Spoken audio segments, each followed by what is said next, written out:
Welcome, everybody, to another exciting episode of Multiplayer, the podcast by gamers for gamers. I am your host, Zach Matscanis, alongside the lover boy himself, Javier Ortiz. Instagram official lover boy. I don't know if you noticed that.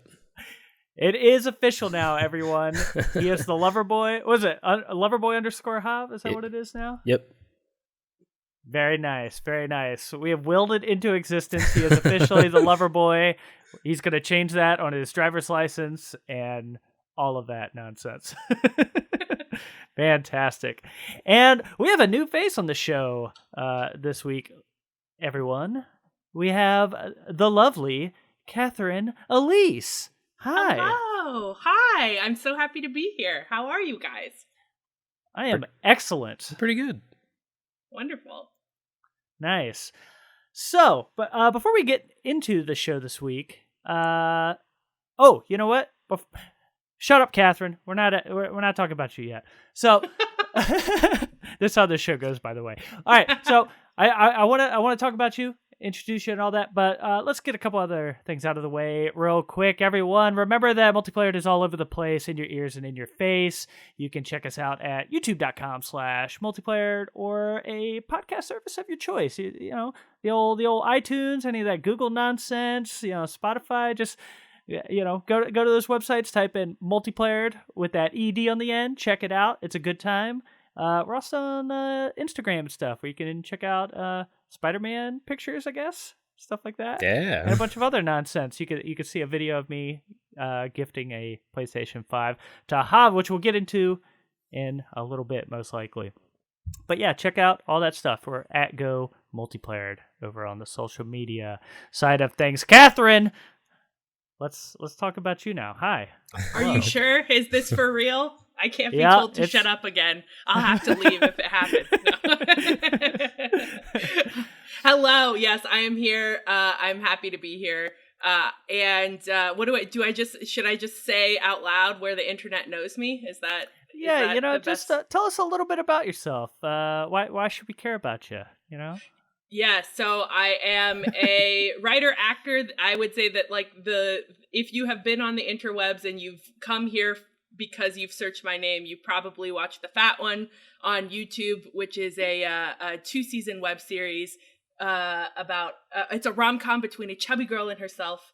And I starred and created that, and it's had lovely traction and lovely group of people who have watched it. And so that is where most people will know me. Otherwise, I'm Katherine, not IRL, all over the place. So maybe you've seen a tweet and got mad at me for my political leanings, in which case it's fine. Hello. So nice that you are hate listening. It's wonderful. So fantastic.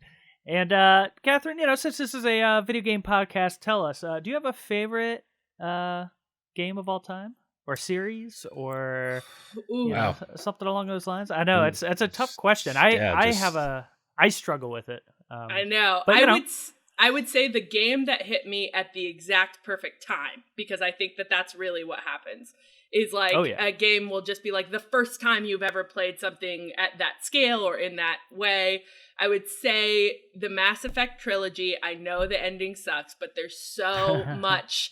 I think you cannot blame it for the last hour. It's really the last 30 minutes of what happens in that game for how many hours it has gifted me of joy and love. So I would say Mass Effect, Dragon Age is close behind. I'm a BioWare fan, so that's my sounds like it.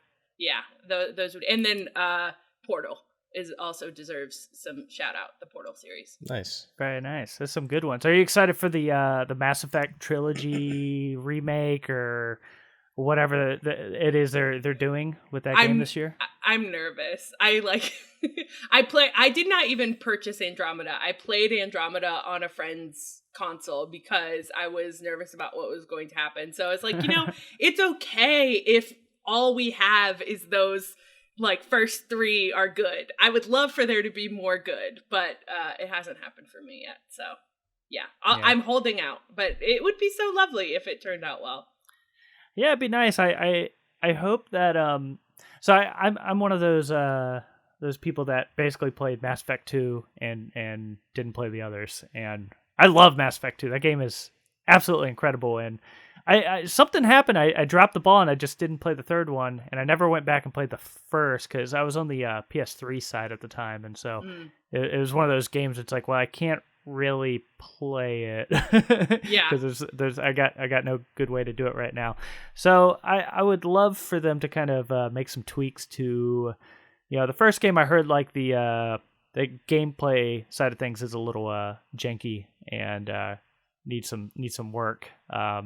I believe so that. I'd be excited to like jump into all three of those.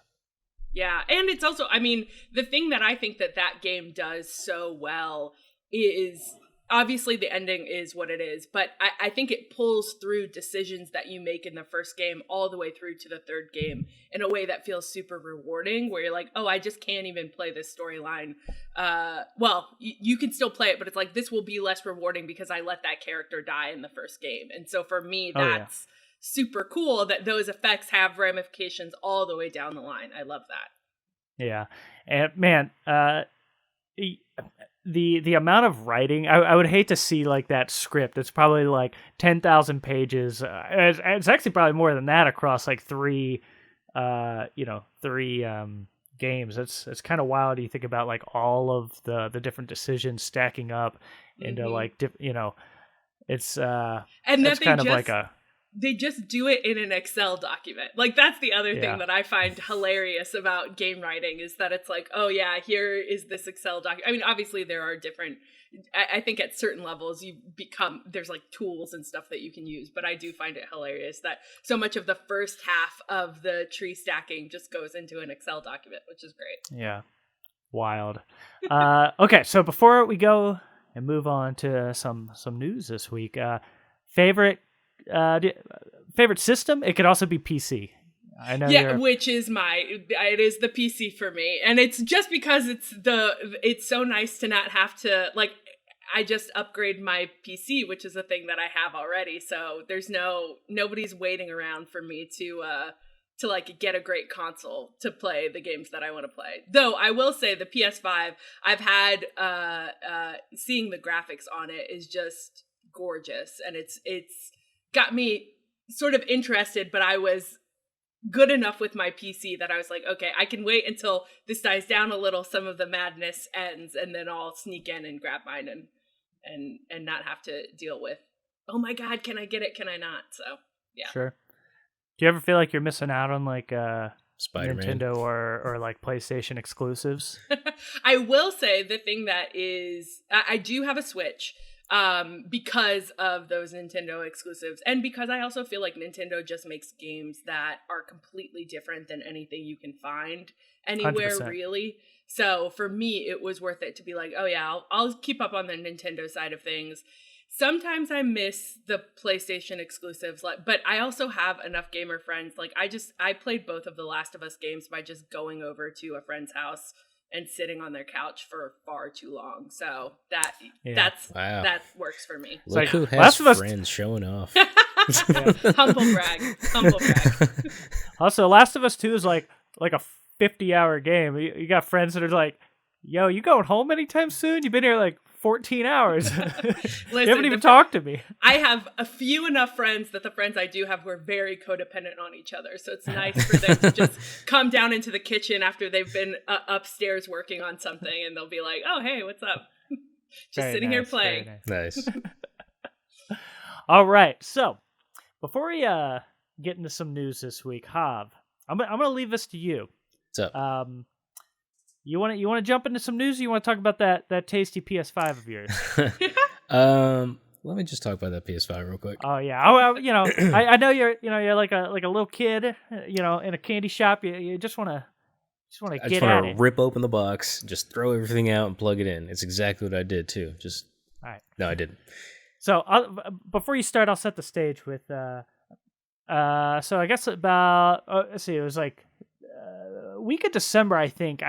I'd been trying to get an extra PS5, to hook Hav up, and finally got one. Came in like a week ago, and obviously I hadn't told Hav, and I was like, I'm gonna surprise this Stupid Man with a PS5 and see his dumb face, see his dumb look on his face. I'm gonna film it. It's gonna be hilarious. And you know what? I think it ended up pretty well. It was a funny little video. Some people equate happiness and joy with dumb and stupid, but that's fine. I was gonna say this is gamer boy love right here. Is just the ridiculous amounts of insults followed by doing one of the kindest things you can do for each other. Pretty much. That's true friendship right there. He made fun of my mom when I got it. It's crazy.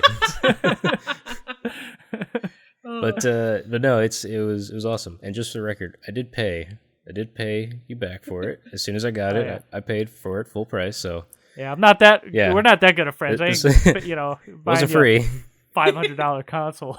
Yeah, but it's been great. I absolutely loved it. I got the controller right here in its charging station, just kind of hanging out. Nice. I'm still getting used to like the OS, like the layout of it, because it's different. It's way different than PS4.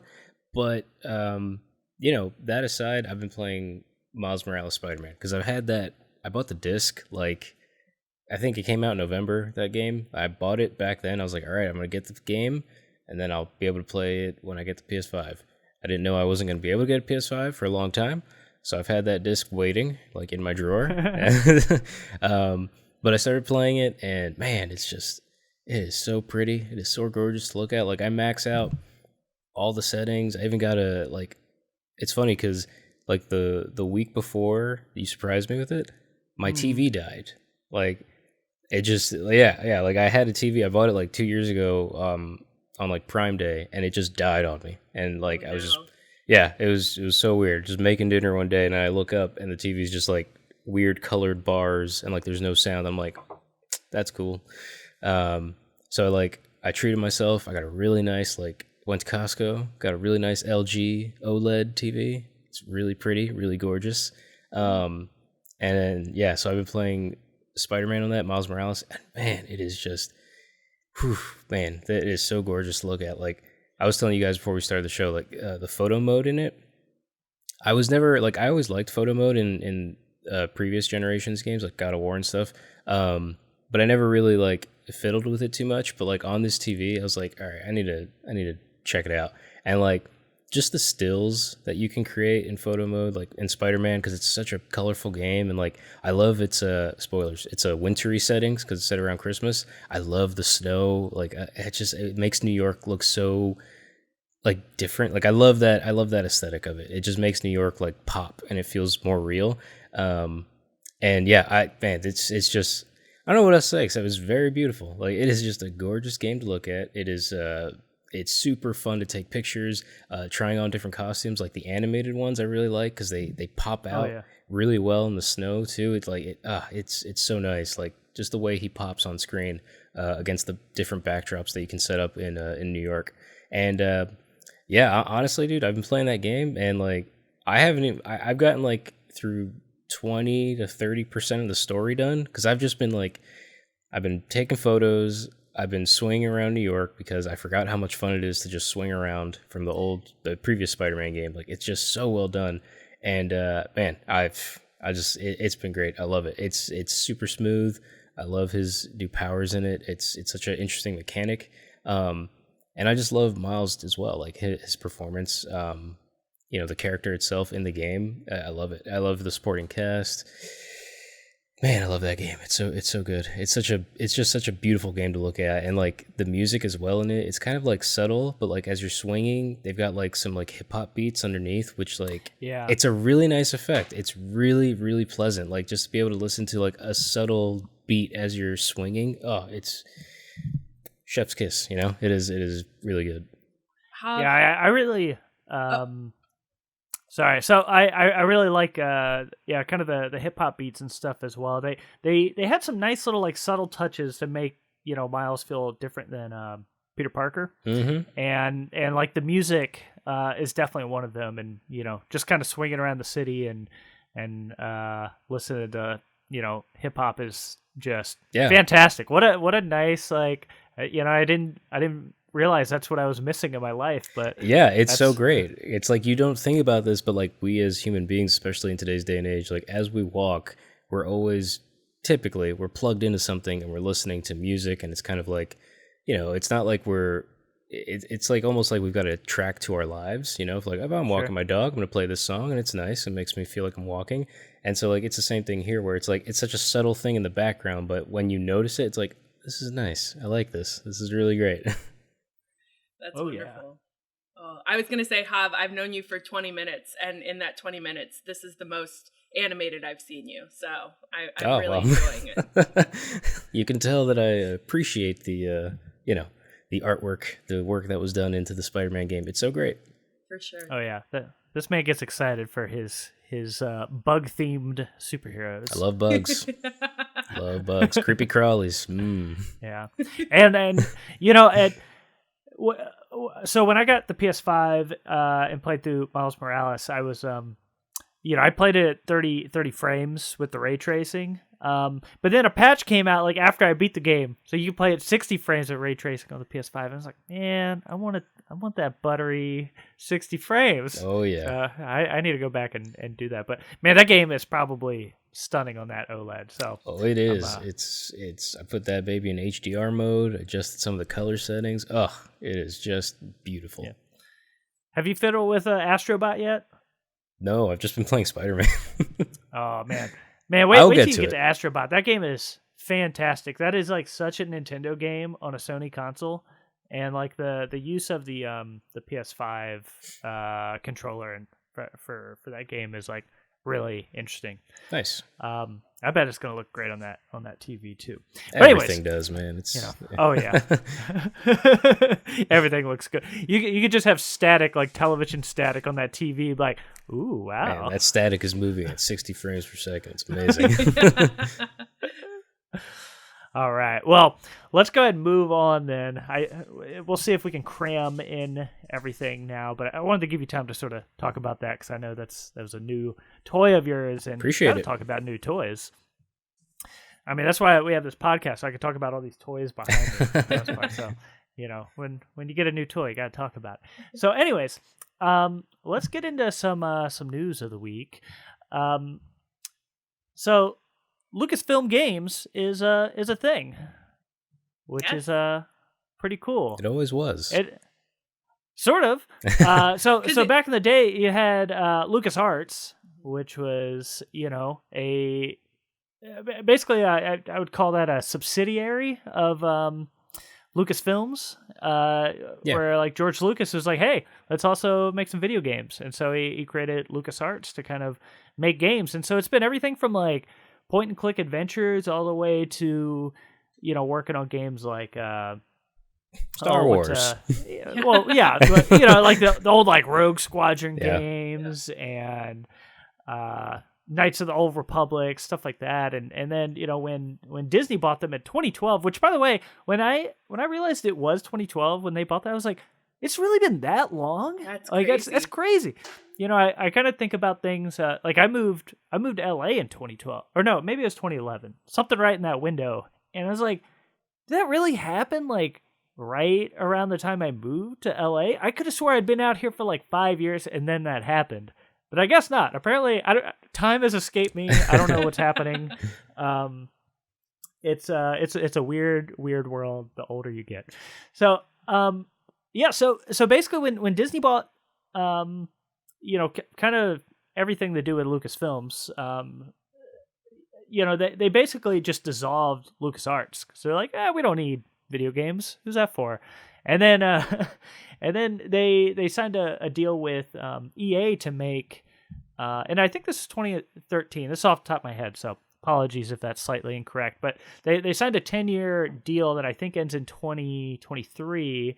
That they were just exclusively going to make Star Wars games for Disney, and they kind of pooped the bed on that one with a lack of games over the years. But we'll get into that in a second. But so they just announced the other day, Disney did that Lucasfilms has basically another subsidiary, which is Lucasfilm Games, which will basically be like LucasArts. So they're going to be handling all the kind of Lucasfilm IPs as far as the video game side of things go, which is rad. I'm glad they're kind of taking that stuff seriously again, and looking at people other than EA to kind of develop games. So with this announcement, Ubisoft announced that Massive Entertainment, who does the oh gosh, what is that game again? The Division. I swear I always forget that name for some reason. All it the just Tom sounds so Clancy's. generic. So Massive Entertainment, who does the Division 2, they announced that they're going to be making an open world video game set in the Star Wars universe, which is interesting because, like I said, there's an exclusive deal with EA that is still in effect till 2023, and Ubisoft's already announcing that they're making Star Wars games. So, first off, this feels kind of like an FU to EA, like, yo, you kind of for sure dropped the ball. So some other people are going to make games for us too. I think EA is still going to be like making stuff. Like, I think they did a pretty good job with Jedi Fallen Order. That just came out. What is that? A year ago? 10 years ago? Who knows? I think it was last year. It was 2019. Yeah, I think it was last year. So, that got pretty good reviews, and I'm pretty sure that game sold pretty well as well. And there's that Star Wars mobile game that I know has made over $1 billion for, You're talking to the wrong crowd about mobile games. I know. It's crazy. Listen, I know a guy that... Oh. Go for it, Catherine. I was going to say, I can get on board with a mobile game for sure, but I was thinking to myself, I was like, it's so interesting, all of this, because of the EA they've done an MMO with the Old Republic, and so I'm very interested to see, is it going to be a jumping off point for the new thing? Is it going to be a totally different thing? I assume it's going to be a totally different thing since they're not, but for me, it's very interesting to see what the next step of what did the Old Republic not give them that they want to see in this new version of a bunch of people playing online together. I assume it's gonna take up a similar mantle as like what they've been doing with the Final Fantasy games or something like that, and obviously the graphics will be a million times better, but I'm very interested to see what side of the world they're going to want to explore. So yeah, it's interesting, because basically the only info we have as far as this Ubisoft game is that it's open world and that it's in the Star Wars universe. So, I wonder what that's going to be. It's kind of I'm not the biggest Star Wars guy. More of an Indiana Jones man. Yes, because they're exactly the same. Now, well, as far as for the same. Some people compare Star Wars and Star Trek, but we do Star Wars and Indiana Jones. Oh yeah, they're whips one's about beat space and one is about every a time. teacher. yeah, Exactly. I love Indiana Jones being boiled down into a teacher. That's perfect. He is. Basically, and Peter Parker's a scientist. But yeah, so I don't know if you two are big Star Wars fans, but if with Ubisoft making this open world game, is there anything that would be enticing to you for like a new game in an open world setting? Hav, let's hear it, baby. I mean, I think it's sitting right in front of them as well as everybody. Just the Mandalorian. Of course. I mean, just make an open world Mandalorian game. He already travels to planets like every episode. He has to go. Basically, every episode is a side quest where they're like, "I can help you if you do this," and so he's like, "Okay, I guess I'll go here and do that," which is basically a video game. I mean, just do like if you do an open world RPG, it could even be like in the past where like the planet of Mandalore, like all the people are still around, and you just you build a Mandalorian character, and you can have different classes. There's obviously the different types of armor and how they look and stuff. So it's like I think it's a like it's sitting money right in front of them because that show is super popular. It's clearly not going away anytime soon because it's one of Disney Plus's. I would say it is their most popular thing on that streaming service. So it's like, I mean, it's just ripe for the picking. It's like a low hanging fruit, you know. I think it's such an obvious idea, and I think it fits the mold of an open world RPG because it's like he already like in the first episode he does RPG elements where you see him. The show starts where he's like in old crappy armor. He does a quest. He gets paid. He upgrades his armor. So it's just like this is built for a game. You know, you can the upgrade. game writes itself. Yeah, it really does. It really does. And you know, you can center it around Baby Yoda if you want, or you can just set it like I said, like in the past, and it can have to do with the planet of Mandalore with its people, and like maybe they're at war with the Jedi or something. And you know, there's a million directions you can go with. It's a giant galaxy, you know, so you do whatever you want. And if I'm remembering correctly, I think Knights of the Old Republic, which was a BioWare game, which is the only reason why I know anything about it. But the Knights of the Old Republic, if I remember correctly, was set during the same time period as the Mandalorian War. So there is something interesting of like if you want to tie those games in, because I think Knights of the Old Republic has been the one that has had the largest critical reception for what they've done. Like I think obviously Jedi Fallen Order is more of the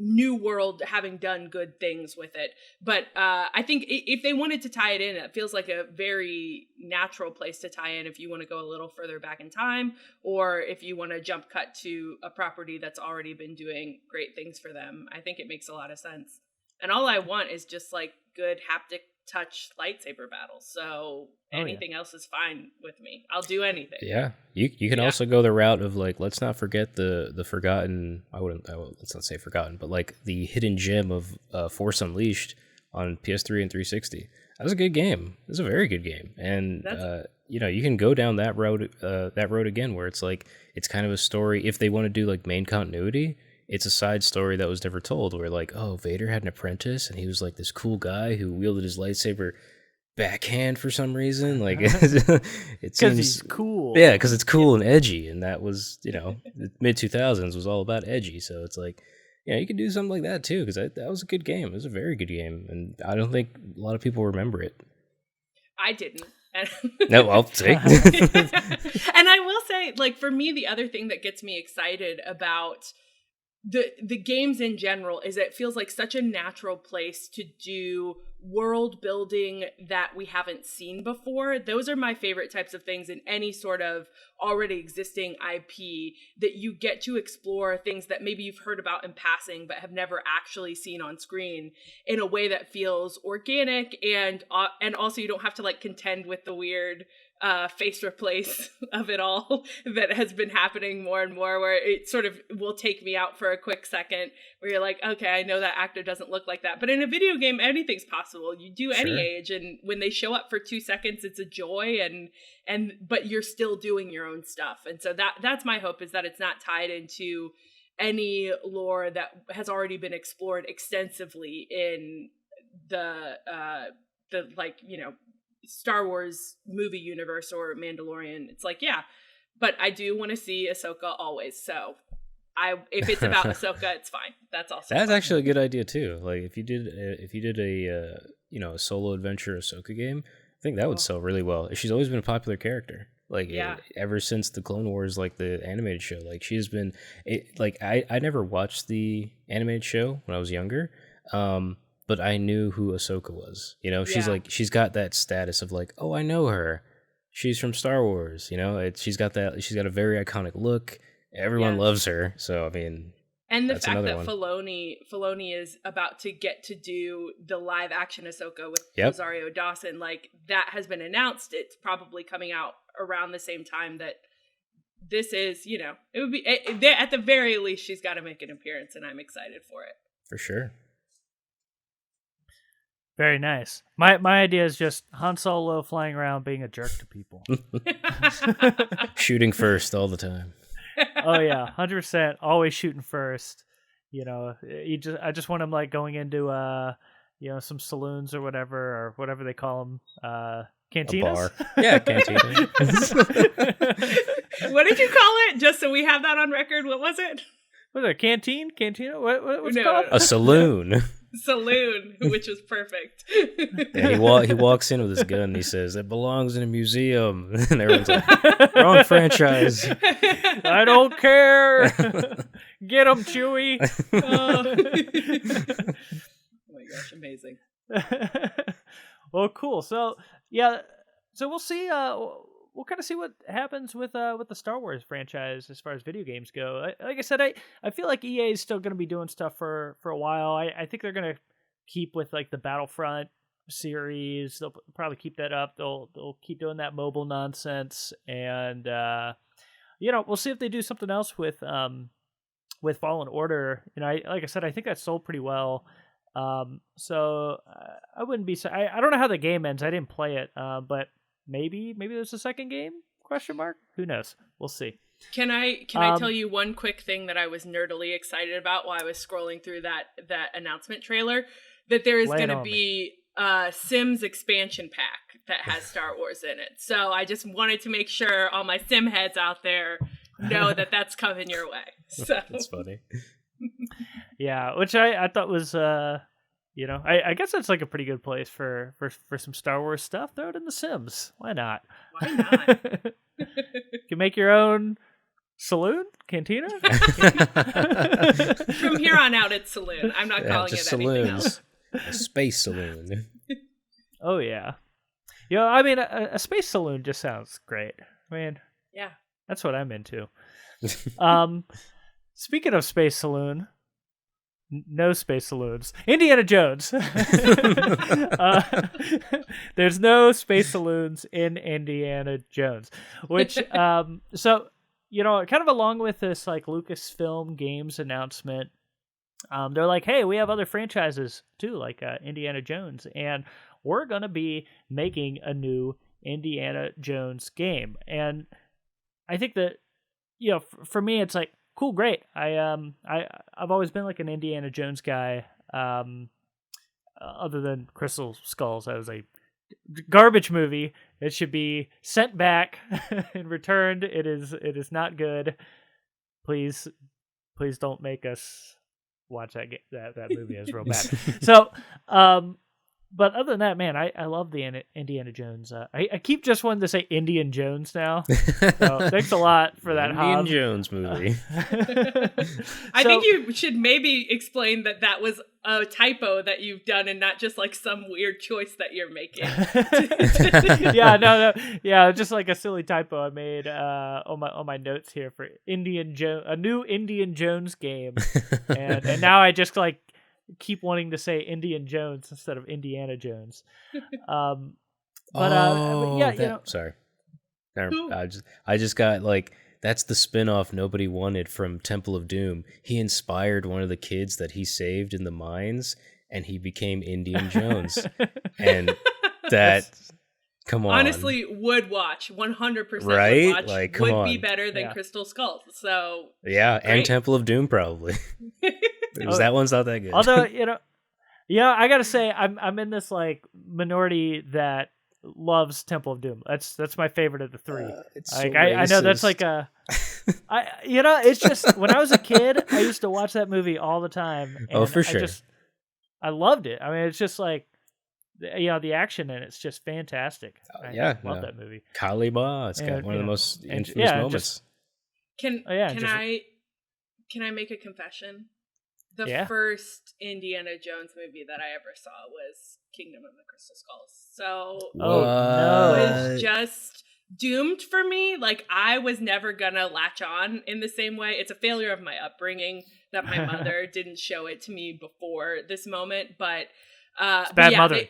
It was bad mothering. Listen, my mom is great in so many ways, and that way she failed me intensely. So that's fair. But the worst blind date that I've ever been on was we left having seen the movie, and the person that I was with just went, oh man. And I was like, yeah. And then he just goes, that was amazing. It's like, we will never go out again. It's the end for us. It's so sad.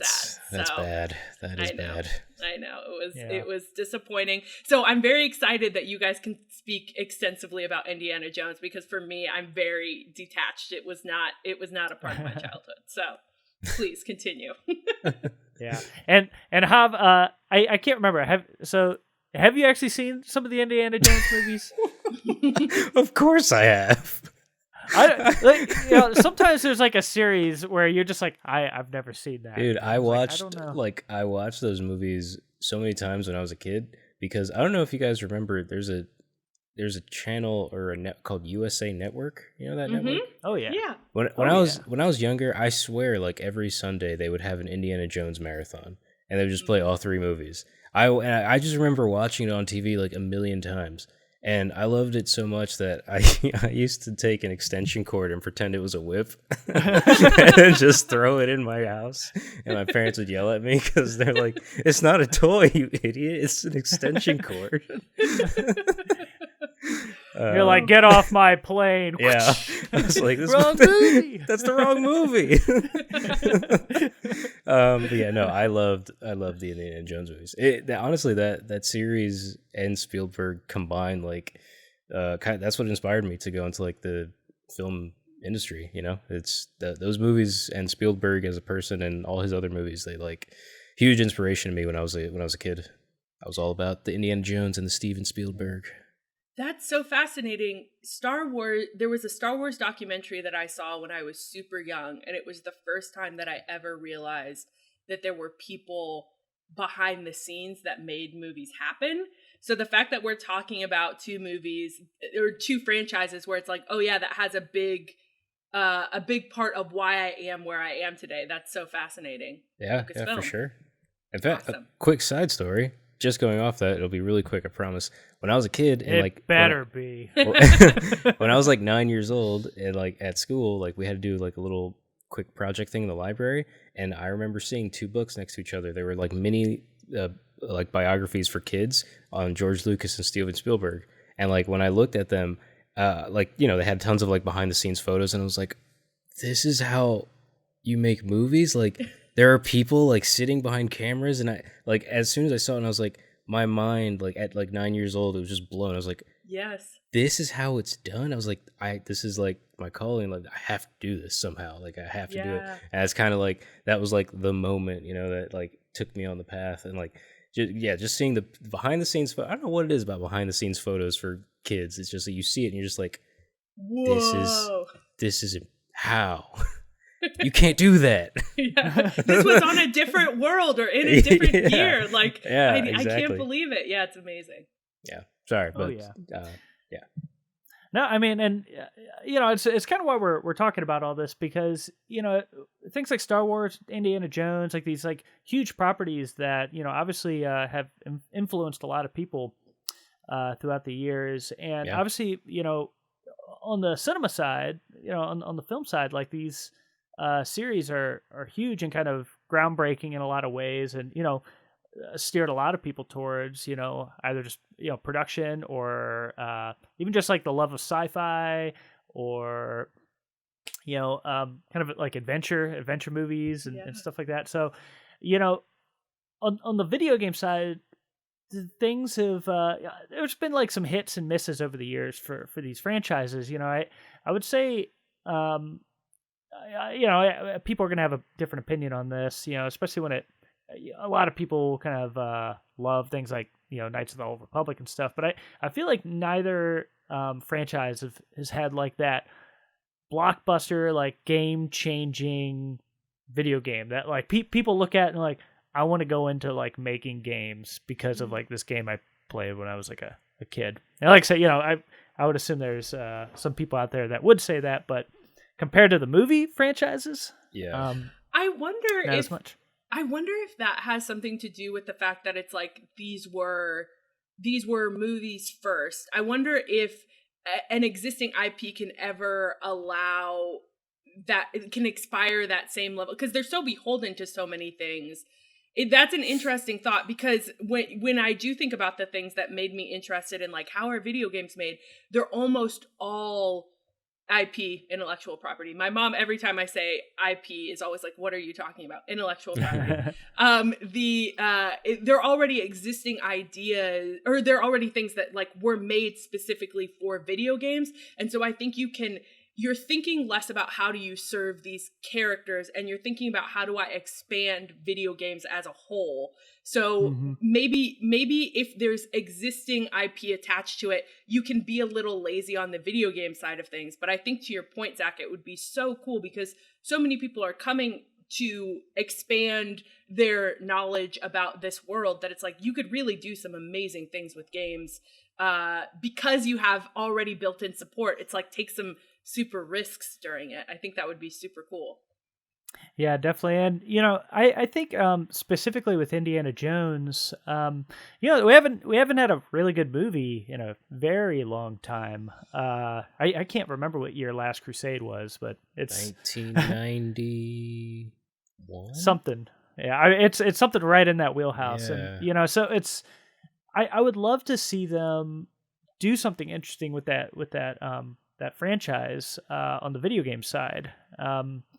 You know, obviously there's been games that have taken the Indiana Jones formula and have made absolutely stellar video games. Like Uncharted, straight up is just Indiana Jones. Yeah. That is, you know, without a whip. That's Indiana Jones. And I mean, like Uncharted 2 and Uncharted 3 and parts of 4 are like, I mean, phenomenal games that I would put those in the same category as like some of those Indiana Jones movies, as far as like, you know, just a fantastic, you know, kind of piece of cinema, but then I can also jump around and shoot people in the face. And Tomb Raider was just cool Indiana Jones, like the badass version of Indiana Jones. Yeah.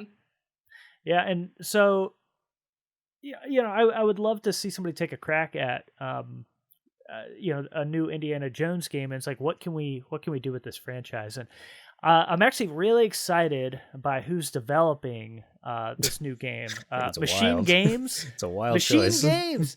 No, I don't know, man. Like, so I'm a huge fan of the new Wolfenstein series. Like the last two games that MachineGames has made has been out of this world good. You know, a game that's all about literally just killing Nazis is, I think, one of the best, some of the best storytelling I've ever seen in a game, some of the best character development I've ever seen in video games. Like, those Wolfenstein games are absolutely fantastic.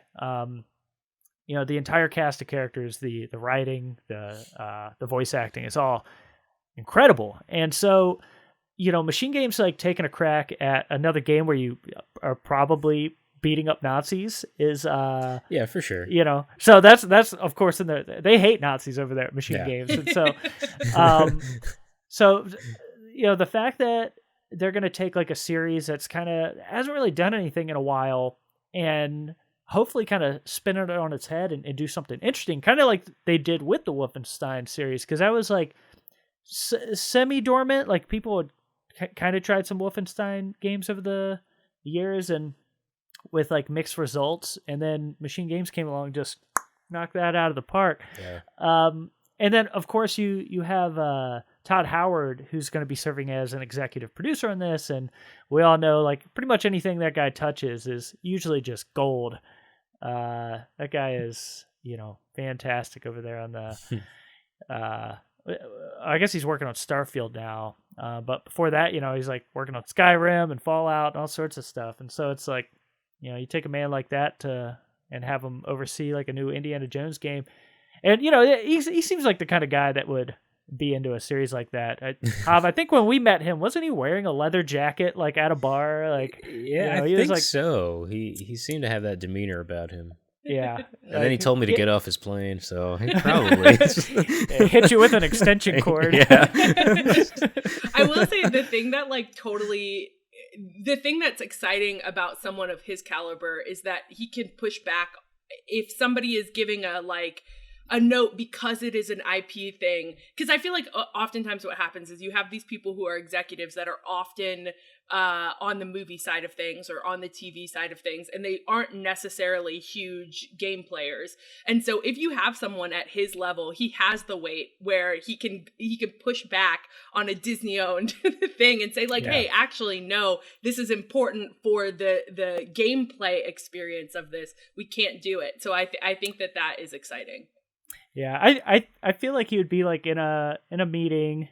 I'd like to imagine in a boardroom, but with COVID times, who knows? But he's like in his leather jacket and he's like sitting back in his chair, and they're like, yeah, we think you should do this with this game, and he like just puts on some glasses, and he's like, nah, I'm not doing that. I'm Todd Howard. I think you should leave. This is our office. Nah, get out. Oh. That's amazing. Have you heard of Skyrim? Have you heard of Fallout? Well, hearing that, Zach, that makes me, since I think that you are the person that's the most in love with the Indiana Jones of it all. Well, actually, that's not true. Jav, you made a very impassioned case. But I don't think he played with an extension cord like I did. But so what do you guys want to see in an Indiana Jones game? Like, what's your dream for that? Because I ain't got one. Well, it's it's interesting. Because MachineGames and kind of Bethesda as a whole, they kind of lean towards like first-person shooters and games in that perspective. And it's like, man, an Indiana Jones game in first-person doesn't sound right in my head. I kind of see it like a third-person, Uncharted type game. But at the same time, this is a series where it's like if you go too hard towards the Uncharted and Tomb Raider thing, then it kind of feels samey, where it's like, well, you're just doing what these people did, but probably not as good because they just picked all the best parts of Indiana Jones and then like made these great series. So typically I have like a, what I think is like a good idea in my head. And this one's kind of tricky. Like, I basically want to say that I want an Indiana Jones, but like basically an Uncharted game with Indiana Jones, third person, whipping people, with an extension cord. Yep. I almost want to say like I would love to see what MachineGames and Todd Howard can do with this. It's like this is one of those IPs where like come at me with something interesting, like that's different, something that like nobody's expecting.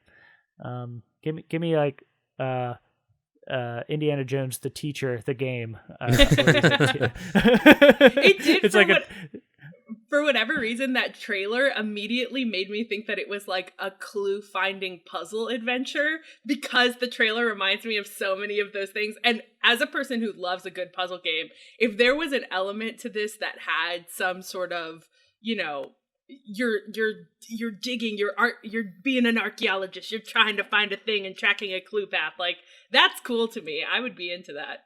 And adventure. Yeah. And what's funny is, so Microsoft, they bought Bethesda, okay? They also bought what is that company again? Jav, stall for me. So about that extension cord. Was it a 2-prong outlet, 3-prong outlet? What was the deal? Oh, it was just a 2-prong. We couldn't afford the 3-prong one. It was just the cheapy one you got at the dollar store. Perfect. And I would just whip it around, and sometimes I'm just like blanking on what is Tim Schafer's company called again? Double Fine. That's what it is. Double Fine. Just totally. Way to go. Okay, so Microsoft, they bought Bethesda. They also bought Double Fine, and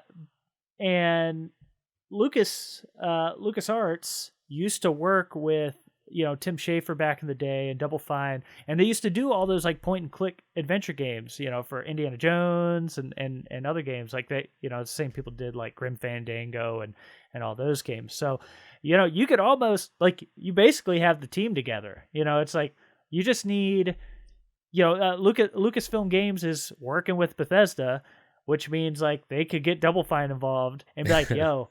You want to make a point and click adventure game? Let's get the band back together. Yeah. Oh yeah.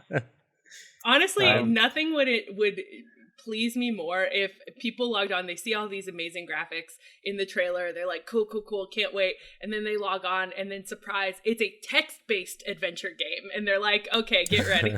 There's just some really pretty pictures that go along with this, and you're like, okay, well, I guess I'll read again for the first time in years. So I'm excited. You're also just a teacher. I'm hoping it's an Indiana Jones crossover with Carmen Sandiego. Oh, and you have my to play God. as Indiana Jones, and you have to find Carmen Sandiego across the world. And you're going to different places, and you got to solve different mysteries about history, and it's really just a history educational game for kids. You deserve all the money. You deserve all the money. I want it. I want to see it. Another idea pop. Go for it, Hav. Oh, I was going to say that it's what I do here on Multiplayer. I just spit out really good ideas, and nobody ever makes good games based off my ideas, but I think they're good. I think they would sell. You got that 90s kid audience right there. Yep. Oh, yeah. I had this, this isn't an Indiana Jones game, but I think it would, it just popped into my stupid brain. I want a game that's kind of like remember that game Broforce? I love that game. I want Broforce, but every character in the game is just a different Harrison Ford. Harrison Ford character. So it's like you'd have like Han Solo and Indiana Jones and the president, the president and the guy from Blade Runner who I can't remember the name of. Yes, Declan. Yes, thank you, Declan. I was like, I think his name is just Blade Runner. Yeah, that's right. That's it.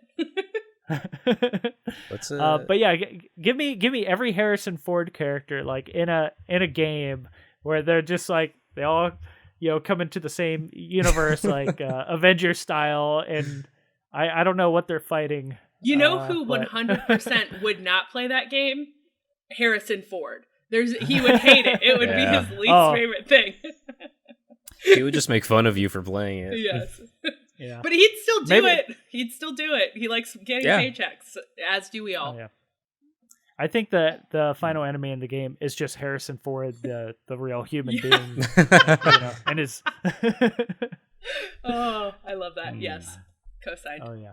Man, I'm sorry. I was looking at his IMDb to see if he's ever been in a rom-com. You're like, I want the rom-com Harrison Ford, but I don't think he has been. That would be amazing. Yeah. I can't think of one. Yeah, I can't find one. Indiana Jones is kind of a rom-com. You shut your mouth. The closest. It's the closest he gets, I think. Okay, so we're getting short on time, but I wanted to talk about one more thing this week. I read an interesting article on GameStop the other day. I wanted to kind of bring this up and just pose like a couple questions. So I'm just going to read this right from GameSpot. So the Nintendo Switch remains an extremely hot console, figuratively, of course, nearly 4 years after its launch, and this especially true in Japan. The console appears to have accounted for a remarkable 87% of all consoles sold in the country during 2020, which is pretty wild.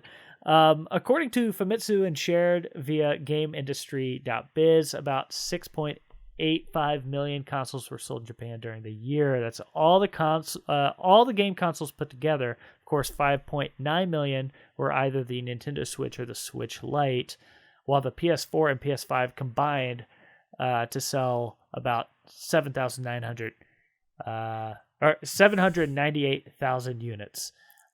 So, I kind of wanted to just talk about sort of Nintendo and the Switch here for a minute.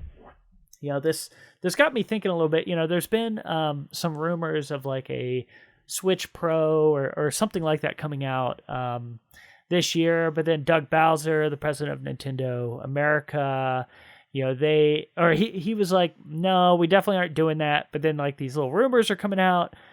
But then, there's also like this info, like the Switch is doing fantastic. So why would they release something, even in a year with like brand new consoles coming out? So, I kind of wanted to pose the question, all of us here have a Switch. I'm assuming we like it. And that's the reason why we still have it. Do you feel like in the year 2021, Nintendo needs an updated Switch, and if so, why? And this is kind of like a side question, like, what else do you think Nintendo's going to do this year? Because they've been kind of quiet so far. They don't really have any huge games announced other than like Pokemon Snap, which looks cool, but definitely isn't like, a Breath of the Wild type game. That's the Nintendo way, dude. Mm-hmm. Yeah. They just don't say anything, and then like 2 months before a game comes out, they're like, "Oh, by the way, here's this brand new thing." I was gonna say that because their CEO, yes, Doug Bowser, CEO, Yeah. or president, Yeah, it's someone in power, basically. Yeah, president of Nintendo America. So for me, I feel like because he said it's not going to happen, it is 100% going to happen this year. That's my theory. Yeah, is for sure. anytime somebody is like, no, then yeah, that's exactly what they're doing. And they just don't want to get any hopes up so that way they can do it well. And if they need to push, they'll push. I'm sure the COVID of it all makes people even more protective and guarded about talking about the things that they're doing, because I think Nintendo has really protected the level of quality. And I think if you see the things like the pack that just came out that had Mario Sunshine and Mario Galaxy and like the updated games, that was such a hit for them, because when I think of Nintendo, I think about quality, and the fact that those games got updated, but very baseline updated. It was essentially just porting it over to this console. It was super disappointing, and I think that they probably now are even more thoughtful about what they actually want to say out loud is happening, so that way they can do it well, is my sneaking suspicion. Sure. Period. Pop, thoughts? What's the question? You want me to? Sorry. So like, what's the big thing that Nintendo's doing, or do I think there's gonna be a new Switch, or Yeah, a little bit of both. a little bit of both? Take just run with it, dude. All right. There's definitely. And do you want a Harrison Ford? Yes. Like game with all of the Actually, you just know what I all want? Harrison Fords. I want a Harrison Ford dating sim. That's what I want. Oh my god. That'd be Where great. You just date different movie versions of Harrison Ford. This is the Harrison Ford episode, by the way. Oh my gosh. Okay, so new Switch, yes, definitely. It's been 4 years.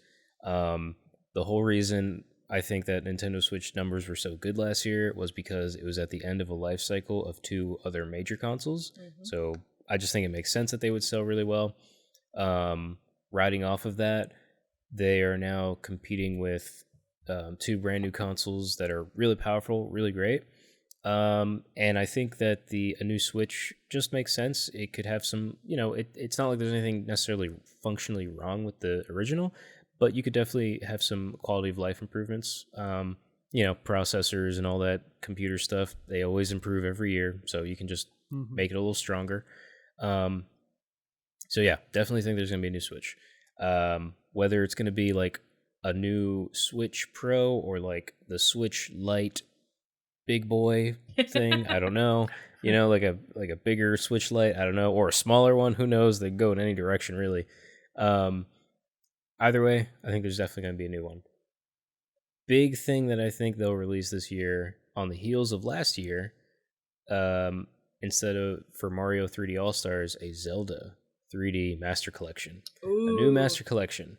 So I've thought about a couple of different like bundles they could do, and I wrote them down. So like the 3 that I'm thinking of is either Ocarina and Majora remastered, like not the 3DS ones, just remastered with Wind Waker HD. So all that's one bundle. Or they could do the late or mid 2000s bundle of Wind Waker, and then remaster Twilight Princess and Skyward Sword. Or they could do the 3DS Switch bundle, which would be Ocarina and Majora's Mask 3D for the 3DS and A Link Between Worlds. Because A Link Between Worlds, I think, is always forgotten, because that's the one that came out before Breath of the Wild. Like, that was the Zelda game before Breath of the Wild came out. That one came out. And that's a very good game. I don't think enough people talk about it, because it's a fantastic Zelda game, and it's one of the best 3DS games ever made.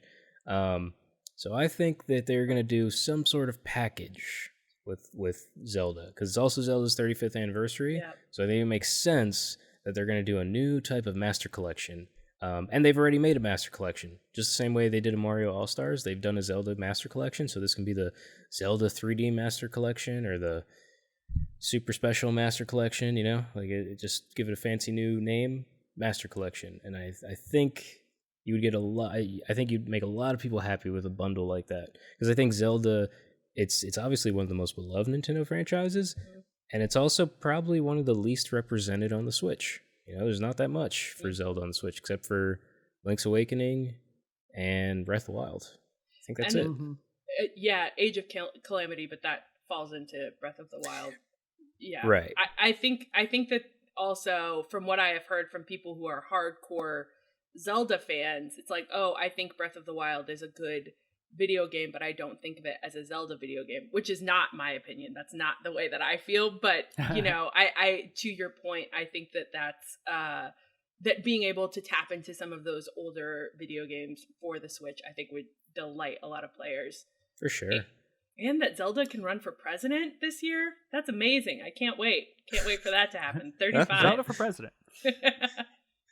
Yeah. So, yeah, I think I think you're on the money there, Hav, with man, the All-Stars collection, that 3D All-Stars collection, they just raked in money for some ports. Like they took some they took 25-year-old games and put them on a disc and made stupid people like me buy it and fall in love all over again. Hey, man. It's like, just take my money because I'm an idiot.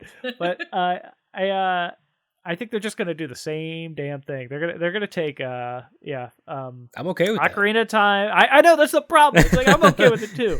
Like, just treat me, just abuse me, Nintendo. Just treat me like just as awful as you want, and I'll just keep coming back for more. What's wrong? For sure.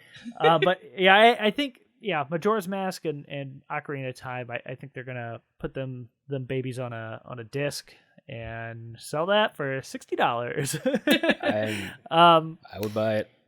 And I have a feeling that whatever that Switch Pro thing is coming, but I have a feeling my guess is like 5th anniversary of the Switch, we're gonna get that Switch Pro with Breath of the Wild 2, because I don't think that's coming out this year with all the COVID stuff.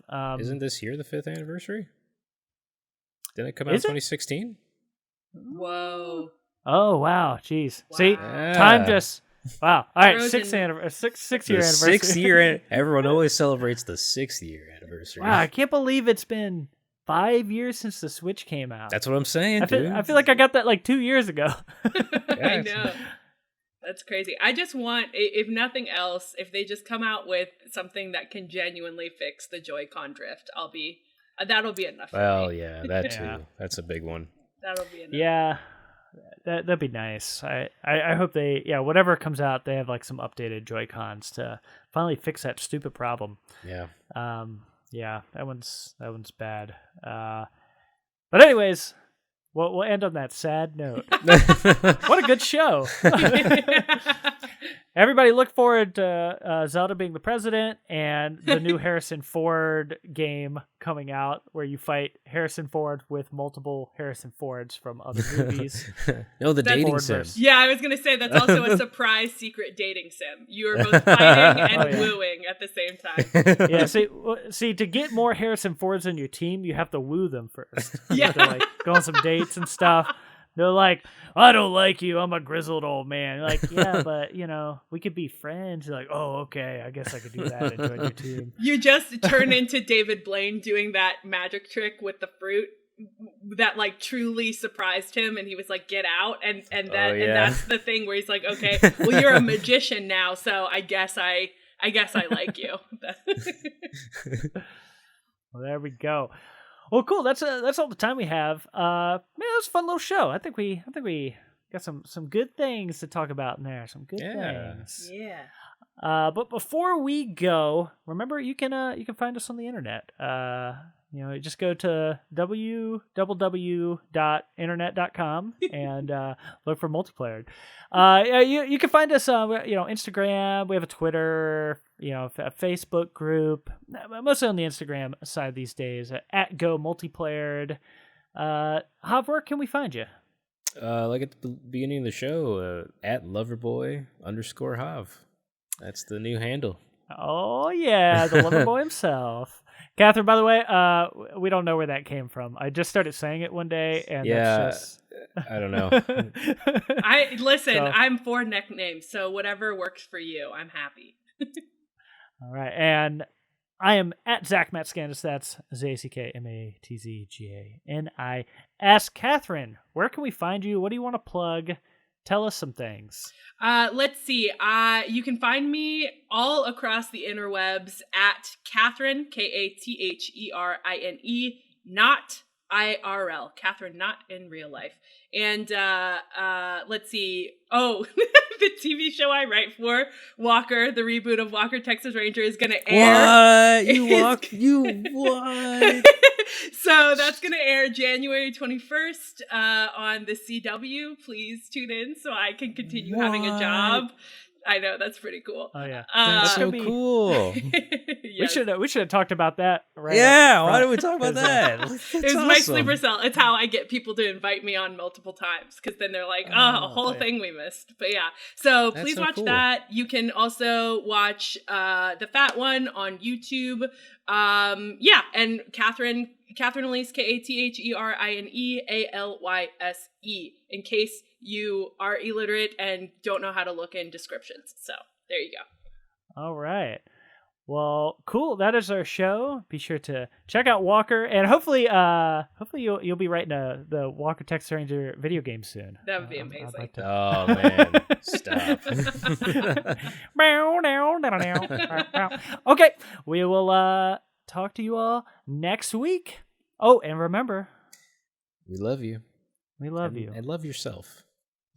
And love yourself. And love Walker, Texas Ranger. Hell yeah. Harrison Ford. Spread the love, people. Peace.